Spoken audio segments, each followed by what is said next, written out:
Hey everyone, today I'll be talking about Boyhood, a 2014 film written and directed by Texan filmmaker Richard Linklater. When I first watched Boyhood, I thought it was okay, but after studying this film, it has made me appreciate it quite a bit more. The film is very unique as it was made over a period of 12 years, starting filming in 2002 and ending in 2013. It includes all the same actors as they play the same characters in the film as the characters themselves grow older. The story follows Mason Jr., played by L.R. Coltrane, as he navigates through life's ups and downs. Mason Jr. is the protagonist of the story, however his family members also hold a key part in the young man that he becomes, whilst also going through their own trials and tribulations. Mason's mother, Olivia, played by Patricia Arquette, is a divorced single mother looking after Mason and his sister, who has to deal with the issues of single parenting and also numerous alcoholic, sometimes even abusive boyfriends. Ethan Hawke plays Mason Sr., a chill, laid-back dad who is essentially still a boy in a man's body. He often gets to spend the day with his two children and takes them to baseball games and drives them around in his flashy vintage car. Richard Linklater's daughter, Lorelei Linklater, plays Mason's loud and sassy sister Samantha. All of these characters change behaviours and attitudes during the film's 12-year time span, and by the end of the film, they are all completely different. Boyhood is at its core a film about growing up and time. Most importantly, the power time holds on us and how it changes everybody. Linklater uses visual and audio clues throughout Boyhood, such as music, character appearances, props, and change in scenery that allows us, the audience, to piece together Mason's life and the experiences he's going through at certain times. For example, in the lead up to the Bill argument scene, we follow Mason and his stepbrother as they ride their bikes back to the house, whilst the non-diegetic sound of Soulja Boy's 2007 hit song Crank That plays. As well as this audio code, the visual code of Mason's hair changing length from the previous scene, where he had to have it shaven off due to Bill's toxic masculine beliefs that boys shouldn't have long hair, clues the audience into the fact that there has been a time jump. Throughout Boyhood, Linklater uses an observational filmmaking style to make the audience feel like they are with the characters, experiencing every event as they are experiencing it in the film. As we follow the two boys up their driveway and the non-diegetic song fades out, the diegetic sounds of a woman crying fades in. As Mason and his stepbrother get closer and closer to the garage, there is a frame within a frame created as the garage shutters split off the frame of inside the garage. And inside the garage, Olivia is laying on the floor crying. By fracturing our view of the situation, we are put on the other side of the garage, observing what has happened, and we can't see the full context or picture. It also evokes within the audience a sense of a family being trapped inside a house of an abusive and alcoholic Bill. Bill then enters the room and the frame within a frame cuts the top half of his body off. The audience can't see his face, only his cup of alcohol and his legs. This is very dehumanizing and presents Bill as almost a terrifying giant. We then cut to the family sitting at a dinner table. The head of the table, Bill, is absent. When the silence is broken by a loud, violent sound, as Bill kicks the door open, everyone sitting at the table flinches as they look off camera. The cast's physical performance signify that Bill is a scary and threatening man that Olivia and the children have grown to fear. The following scene is sort of a standoff between Bill and Olivia, who sit at two ends of the table. The camera is positioned behind Olivia, connoting that we, the audience, are on her side and supporting her. Bill sits down at the table with his half-empty bottle of booze, signifying that he has once again been drinking.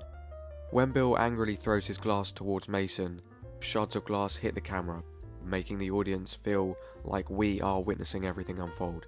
We have the same fear in us that Mason has. The humorous line "I hate squash" that Bill shouts enforces Boyhood's sense of realism. Bill's meltdown isn't filled with unrealistic dialogue that is written purely for entertainment. It all sounds real. Boyhood's editing engages the audience in a unique way. The film is a snapshot of Mason's life, and it cuts between key events in Mason's life. We watch this compilation of scenes in Mason's journey, waiting to see the big result of them, or what happens next, but instead Linklater decides to just cut the scene, reflecting perfectly the way that life moves on. Sometimes you don't get the big result you want. Sometimes in situations you won't get a resolution or closure. You just have to face that and move on. Linklater uses elliptical edits, which is when a film presents the duration of an event on screen shorter than the duration in the story and character development.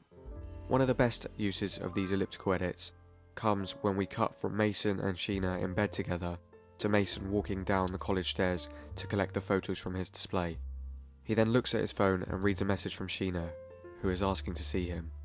Mason hasn't changed his hair or look much from the previous scene, so Linklater engages the audience by using subtle visual clues like the text to signify that there has been a shift in the character's relationship and the dynamic of it. Richard Linklater has once said in an interview, "The great Sam Fuller, I remember him speaking and he said, cinema's about don't talk about it, show it. But I always thought that people talking about it was so evocative." Boyhood tackles a lot of fundamental ideals, such as life's meaning, growing up, parenting, relationships, and much more. Mason often questions what his purpose is and why he's so afraid of how people perceive him. This fear of social judgment is very prevalent within teenagers nowadays, allowing them to relate to Mason's character. Mason's outlook on life, and perhaps Linklater's too, is perfectly summed up in the final scene of this film, when Mason visits the Big Bend Ranch State Park and talks to his new friend about how... Yeah, I know, it's constant. The moments, it's like it's always right now, you know? And looks into the distance, almost reflecting on all the experience that have brought him to this place where he is now. Experiences that Mason had with his father at the park contrast those Mason has years later as a teenager. When he was a child, him and his dad splashed about in the water, having fun and doing things that children do. Now he sits watching the sunrise, intoxicated with his new college friends, doing mature things. This film also deals with ideas such as toxic masculinity and alcoholism. The character of Jim, who is Olivia's husband after Bill, turns to alcohol and asks Mason at the dinner table about his painted nails and earrings, insulting him and implying that men should not be doing traditionally feminine things. The mise-en-scène in this scene allows us to see that Jim is a very militant parent.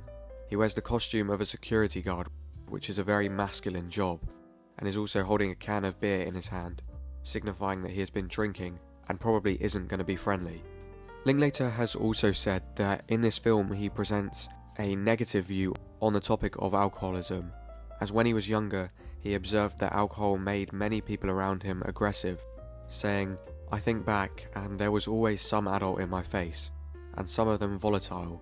I grew up in a small town in East Texas, and some of the behaviour were even more crazy, adults who fought, and I realised looking back that a lot of this was alcohol fueled. In the movie there's just always someone in your face telling you what you're doing wrong or how you're not fitting in, whether it's school or at home, or someone else in your life." For me, Boyhood is a good film. Lots of people will say it's overly long and quite boring, and then a lot of other people will say it's amazing and it's probably Linklater's best. For me, I sit right in the middle on the fence there.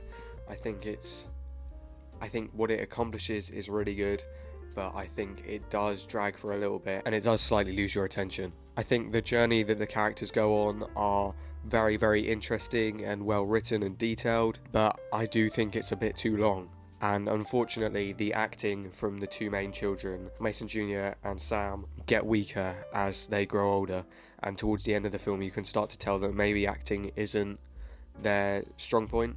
But that doesn't take away from the achievement and the technical mastery of Boyhood. I think everything in this film evokes a sense of realism. Nothing is exaggerated and it all just feels real.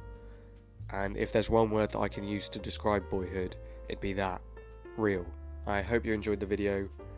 Make sure to like the video, subscribe, let me know down in the comments what you thought about Boyhood. Did you like it? Did you not like it? And yeah, I will see you in the next video I do.